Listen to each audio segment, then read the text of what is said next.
Alo. Assalomu alaykum. Assalomu alaykum. Alo, assalomu alaykum. Jamol aka bilan Assalomu alaykum. Yaxshimisiz? Ha, rahmat. Shu raqam aka. siz bilan qadrli lahzalarni baham ko'ramiz dasturidan Aslan gaplashmoqda.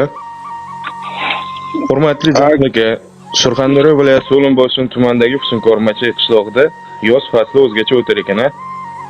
Albatta. Qishloqning bag'ri keng mehmondo'st insonlari o'z xonadonlarida tabiat bag'rida hordiq chiqarishni istaganlar uchun so'lim va qulay shart-sharoitlar yaratib berishmoqda ekan. Shu to'g'rimi? Albatta yaratilgan. Endi uje elon berganimiz yo'q hali. Uje hamma narsani tayyorlab bo'lganmiz. Salqin joyda. Eng chiroyli joyi daryoni bo'yida. Aytishlaricha, daryo bo'yida, tog'lar bag'rida go'zal manzaralar, archa giyohlarning ajib hidi ufurib turgan, top-toza havoda dorivor giyohlarni yeb semirgan sarka, taka, uloq, shirboz qo'zi va boqilgan qo'chqor go'shtlaridan qo'lbola tandir kabob, qozon kabob kabi milliy taomlarni qancha yesangiz ham muzdek daryoda bir yuvinib olsangiz hazmi juda tez bo'lib ketar ekan, shundaymi? Albatta. Barcha o'sha chorvalarda barcha turidan topiladi, so'yilganlari yoki kim barra qo'zi xohlashi mumkin, kim kattaroq g'o'chqorlarni xohlashi mumkin, hammasi topiladi. Jamol aka, xonadoningizga kelib dam olish istagida bo'lgan dam oluvchilar uchun qanday sharoitlaringiz va xizmatlaringiz bor? Endi bizda hamma narsa bor desa bo'ladi. Endi karavatlar bor. Bu ko'rpa to'shaklar bilan ta'minlanadi. Mana yoqilg'ilari bor, gaz bilan ta'minlanadi. Tandir o'choqlari bor. Shashlik pishiradigan aslahalari bor, barchasi bor-da. Haftalik 2-3 kunlik yotib qolib dam olish istagida bo'lganlar uchun ham sharoitlar bormi? O'shalar uchun qilinganda o'zi. Yotib dam olish uchun qilingan sharoitlar hammasi. Jamol aka, dam oluvchilar albatta o'zlari bilan kerak bo'lgan bozorliklarni qilib kelishadi. Dam olish kunining eng birinchi bozorligi bu go'sht mahsuloti bo'ladi, bilsangiz. Go'sht masalasi yoki tirik oyoqda mol sotib olish, uni so'yish masalasida narxlar haqida nima deysiz? Narxlar endi shahardan albatta farq qiladi. Endi kimdir xohlaydi, oilaviy keladi. Biz o'zimiz kilo olmaymiz yoki oyog'idan o'zimiz yerda so'yib yoki tandir yoki qovurma qanaqa ovqat qilsa, o'shani qilishni xohlasa oyog'idan olinadi. Agar yo'q bizga kilo kerak desa, do'konlarimiz mavjud qishloqda. Yangi so'yilgan xohlasa so'yib, o'sha molni go'shtidan olib kelib bemalol iste'mol qilaveradi. Jamol aka, qishloq hududi juda keng bo'lib, afsonaviy odamning ruhiyatiga o'zgacha bir kayfiyat dam beruvchi korxonalar, qadamjolar, G'o'rinbuloq, Olchabuloq va dunyoga mashhur bo'lgan o'sha Teshiktosh g'origa piyoda yurish vaqt olgani uchun texnika xizmatlari ham bor ekan, shundaymi? Albatta. O'sha endi dunyoga mashhur buni Teshiktosh g'orini barcha biladi. Bu yerga dam oluvchilar ham endi xohishi borlar chiqib kelaveradi. Bu yerda endi bizda O'rta Osiyoga yagona bo'lgan ikkita sharsharimiz bor. Yaqinda mana Toshkent shahridan ham kelib ketishdi. Endi 2027-yilgacha o'sha asfalt yo'l olib chiqib borish yo'lga qo'yilgan.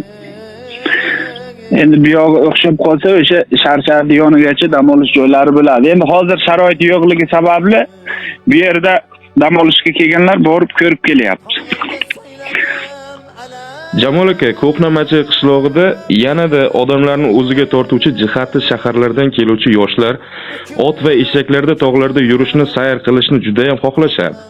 Shunday albatta sharoitlar yaratilganmi? Yaratilgan u sharoitlar bor. Endi juda kam miqdorda bo'ladi.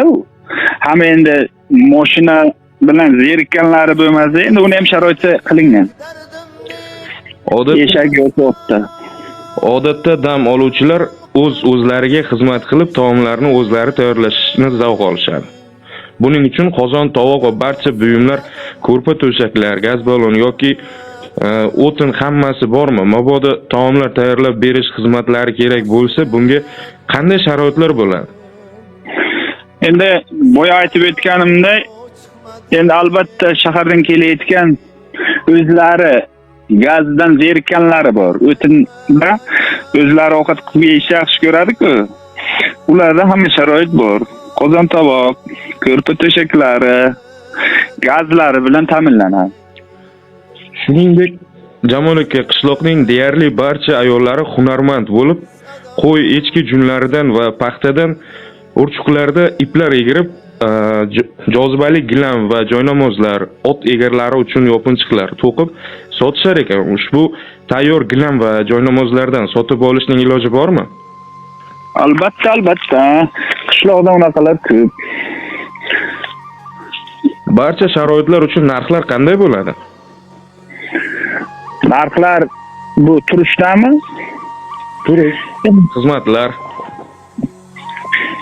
Endi yotishda 30-35 ming bo'ladi. Bu degani shaharda hech narsa degani emas-da. Endi gaz balon, o'sha yotog'i, ko'rpa to'shaklar hammasi ichida 30-35 ming so'm bo'ladi. Bir kun yotib dam olish. Kishi boshiga bo'ladi. Kishi boshiga. Endi agar yo'q, karavot xohlayman desa 200-250 gacha, 6 metrgacha bo'lgan karavotlar zayn qilinadi. Bu faqat endi mana oilaviy kelganlarga. Tushunarli. Hurmatli Jamol aka, siz bilan qadrli lahzalarni baham ko'ramiz dasturidan Aslan suhbatlashdi. Bugungi kunda oliy ma'lumotli kadr bo'lib, xalq xizmatida o'z ish o'rningizga ega bo'lishingizdan tashqari, oila ravnaqi uchun boshlagan ushbu harakatlaringizga, topish tushishingizga Alloh baraka berishini so'rab qolamiz. Biz uchun ajratgan vaqtingiz, boringiz uchun tashakkur. Rahmat. Sog' salomat. Xo'p, kutib qolamiz, mayli.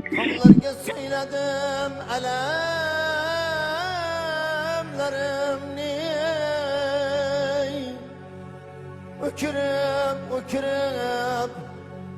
tağlar yığladı.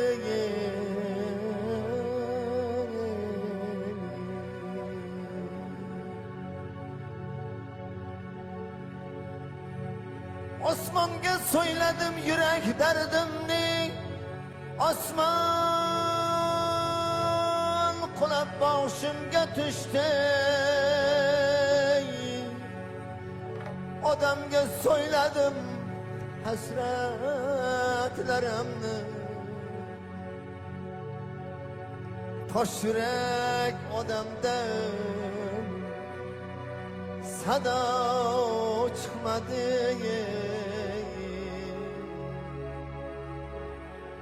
Yar yara yar.